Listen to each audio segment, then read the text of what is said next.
Ассаламу алейкум ва рахматуллахи ва баракату, бародарон ва хоҳарони азиз. Иншоалло мо ҳамин рӯз сар мекунем китоби бағҳои ахлоқи некукорон. Фасли якуми ин китоб дар бораи ҳақиқати нафс аст ва нафс чист ва чӣ маъно дорад. Иншоалло ҳамин рӯз мо гап мезанем. Бидон ки нафс латифаест раббанӣ ва он рӯҳ бошад қабл аз пайваста шудан бо баданҳо, ва чун ҳақ ба ӯ фармуд. Ҳақ гуфта худоро мегӯянд.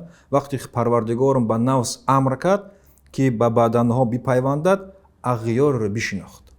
Сипас аз ҳазрати ҳақ дар ҳиҷоб шуд ба сабаби саргармию машғулшавӣ бо ағиёр ва аз ёд бурдани ӯ таъола. Нафс вақте ки нафс гуфта ин рӯҳи одамро мегӯянд. Вақте ки ин нафс, ин рӯҳи одам пеш аз пайваст шудан ба баданҳо худоро мешинохт ва баъде ки ба баданҳо пайваст шуд, худоро фаромӯш кард. Барои чӣ? Ба сабаби машғул шудан ба ин дунё. Маълум аст ки рӯҳи одам гавҳари ноёбест. Рӯҳи одам гавҳари ноёбест. Офарида шуда аз дами фаришта.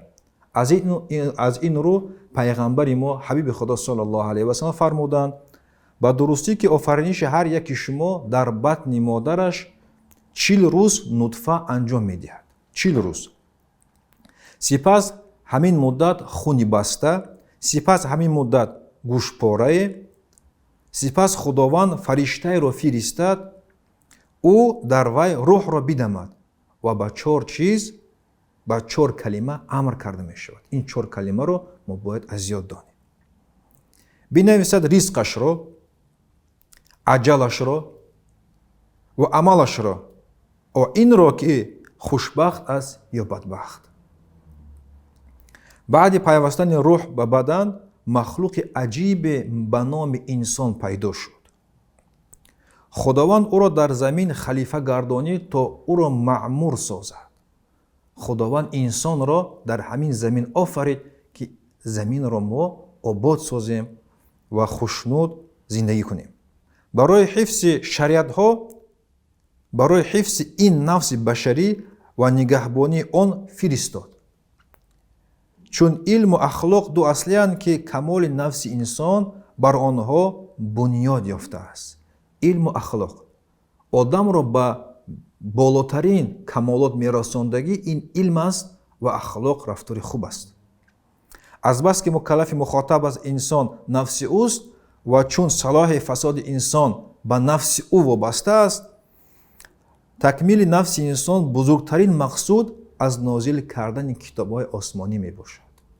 амри худо ва амри ҳабиби худо алайҳиссалоту вассалом бар ҳамин нафси мо аст, ки мо нафсамонро ислоҳ кунем.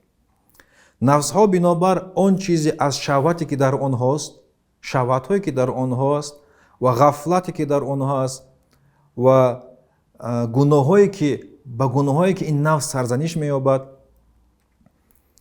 аз ин ҷумла мо бояд кӯшиш кунем ки нафси худро ислоҳ кунем. аз одамҳое ки аз ёру бародарои баде ки моро ба гуноҳ даъват мекунанд, мо бояд аз онҳо дурӣ кунем ва кӯшиш кунем ки тавба кунем ва аз худо таъоло дуо кунем ки моро ислоҳ кунад. ва ин муяссар нашавад магар ба тавба ва бозгашт ба сӯи худованд. валҳамдулиллаҳи роббил аламин.